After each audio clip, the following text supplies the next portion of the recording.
Since the 8th of October, 2023, Hezbollah has been engaged in a low-level confrontation with the IDF all along the Lebanese border with occupied Palestine. On the surface, it may appear to be nothing but pointless exchanges of artillery and rocket fire and a petty and never-ending tit-for-tat between these two belligerents. However, this could not be more inaccurate. As the IDF commits unspeakable atrocities against defenseless civilians in Gaza on a daily basis, the Lebanese resistance has been fighting an effective campaign against their enemy, forcing the IDF to maintain a heavy presence in the north, pinning down entire brigades which could otherwise be used in Gaza. The mere presence of Hezbollah keeps the IDF divided and thus unable to concentrate its efforts against Hamas, which has proven to be a serious threat and an adversary the Israelis seem unable to eliminate. With advanced weapons supplied by Iran, the Lebanese resistance has been targeting strategic Israeli military assets, chiefly surveillance equipment such as radar stations, listening outposts, and other such installations, which allows the IDF to monitor Hezbollah movements and gather key intelligence for both defensive and offensive maneuvers. Nearly every day, Hezbollah have damaged or destroyed these important installations, which have been stationed along the entire Lebanese border for decades. This, along with harassing IDF personnel, has served to not only pin down large numbers of soldiers and vehicles, but has also blinded the Israelis, rendering them unable to observe their enemy in real time, and thus depriving them of the ability to react effectively when an attack is imminent, or to go on the offensive. The IDF has around 170,000 active personnel, with a further 460,000 in reserve. However, it is not capable of fighting long, drawn-out wars of attrition against an enemy on equal terms. Israeli soldiers are mostly tasked with manning checkpoints in the West Bank and harassing 10-year-olds for throwing rocks. They are not trained for wars or fighting against an opponent that can fight back, let alone a well-trained, well-equipped, and determined enemy such as Hezbollah.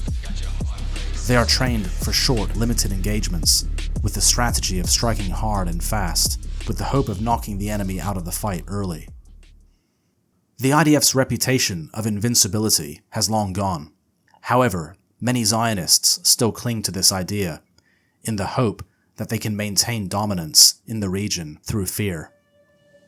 Sheer brutality and ruthlessness has always been an integral part of Israel's strategy of deterrence, creating the image of a mad dog that has no limits in its barbarity to such an extreme that no one will dare confront them. This false idea originates from conflicts that happened decades ago, such as the Second Arab-Israeli War, the Six-Day War, and the Yom Kippur War of 1973.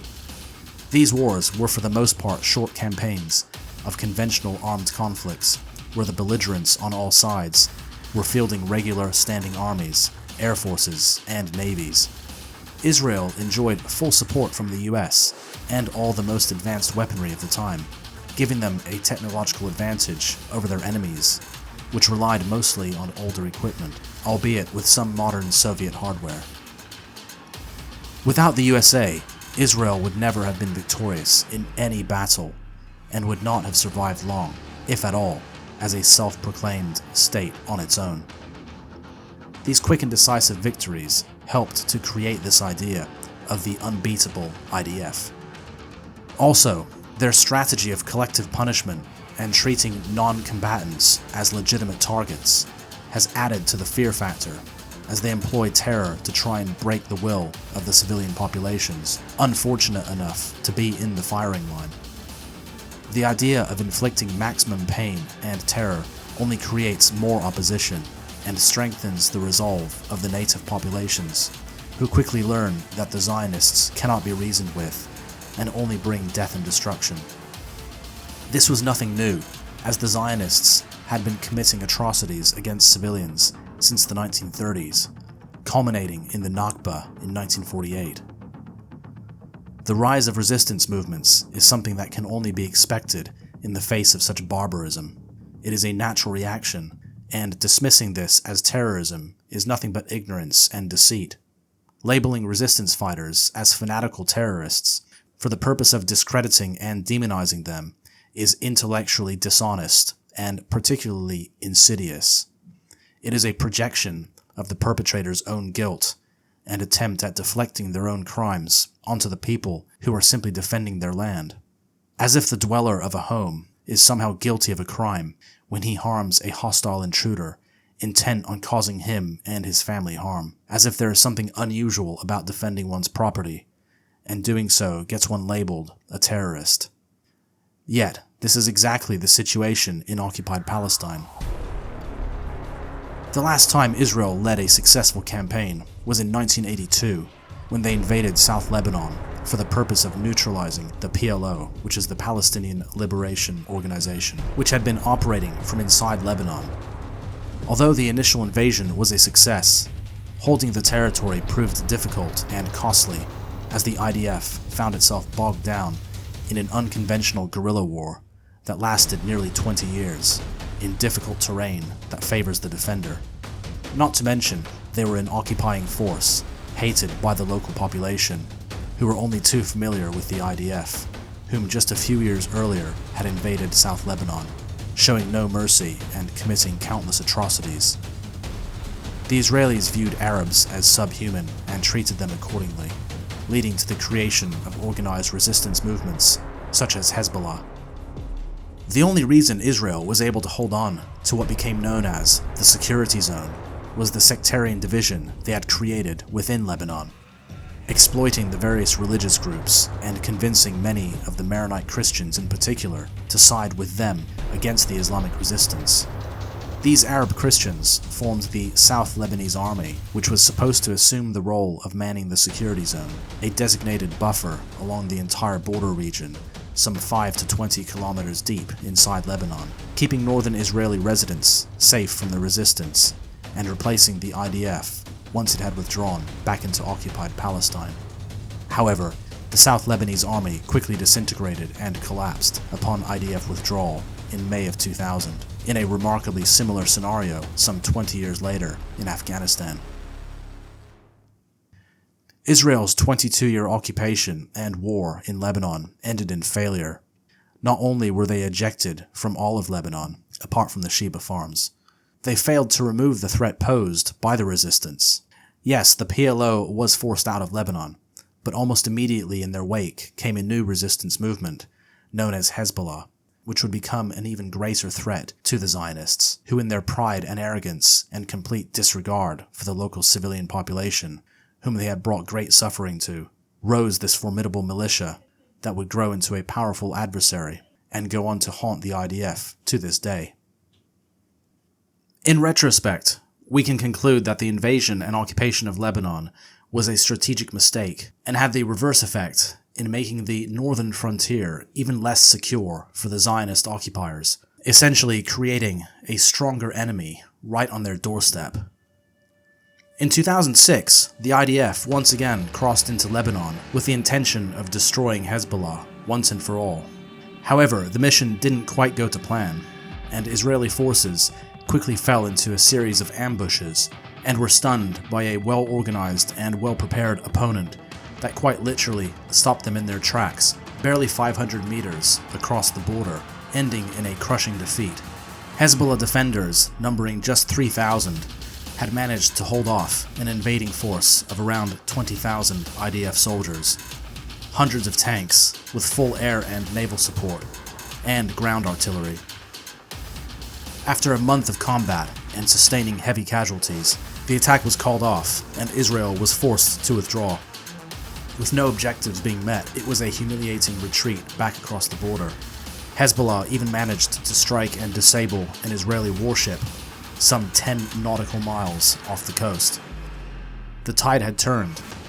The IDF could no longer conduct invasions. They had been humiliated and reduced to what they actually were, a static, occupying force, only capable of manning checkpoints and harassing teenage girls. Israel's power peaked, perhaps, in June of 1982, when they invaded Lebanon for the second time, reaching Beirut. Only 2 months prior, they had to withdraw from the Sinai, ending a 15-year occupation after they had successfully captured the peninsula in the Six-Day War of 1967, something they bitterly resented.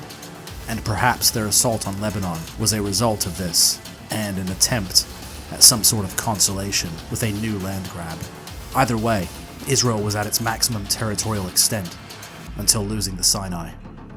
Since then, the Zionist occupation army have taken a defensive posture, remaining on the back foot, and instead have been concentrating on the internal threats presented by the Palestinian resistance.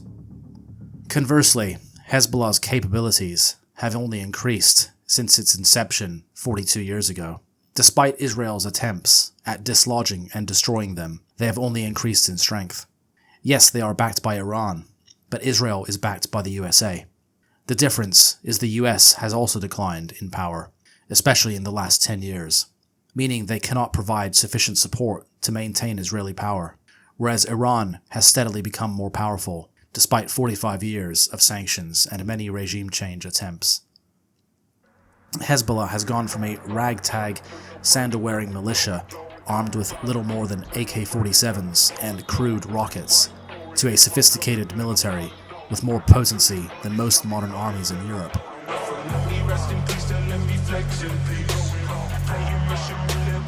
It is ranked as the most powerful non-state military force in the world, equipped with all the latest technology, armored vehicles, air defense, anti-shipping missiles, UAVs, drones, heavy artillery, and hundreds of thousands of rockets, from unguided Katyushas to highly advanced, long-range, precision-guided, ballistic, and cruise missiles. With the near-total destruction of Israeli surveillance, Hezbollah has effectively rendered the IDF blind and deaf all along the line of contact, paving the way for a full confrontation. Although lacking an air force, the resistance has recently unveiled some air defense capability, successfully chasing away Israeli warplanes over South Lebanon, therefore diminishing Israel's air power advantage.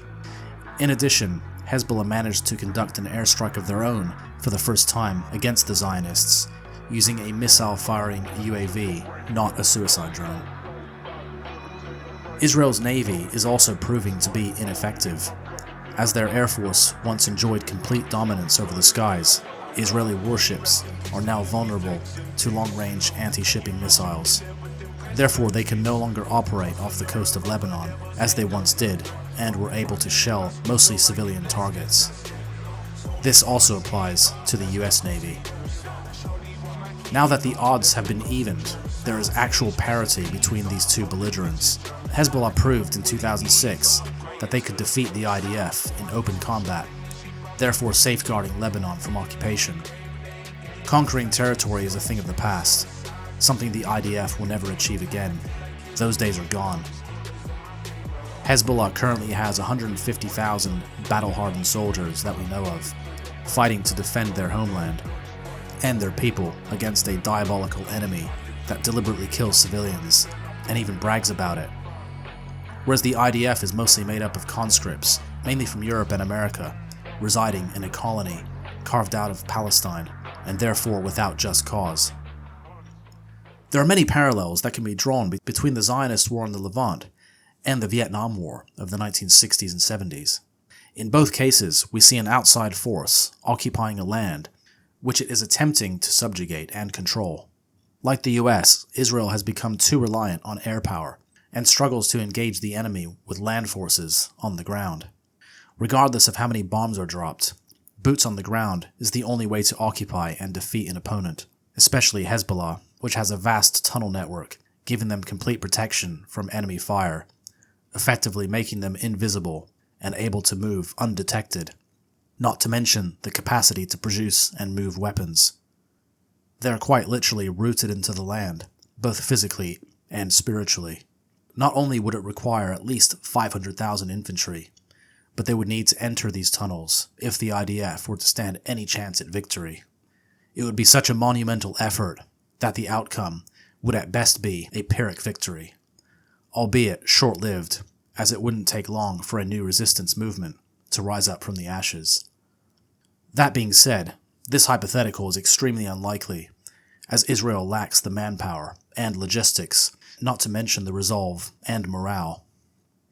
In the end, they are a foreign entity fighting against a determined native population, quite literally fighting for their existence. Oh no, we will not go. Sacrifier ce qu'il faut sacrifier. Ma patezika elingi kimia, ma patezika elingi la paix.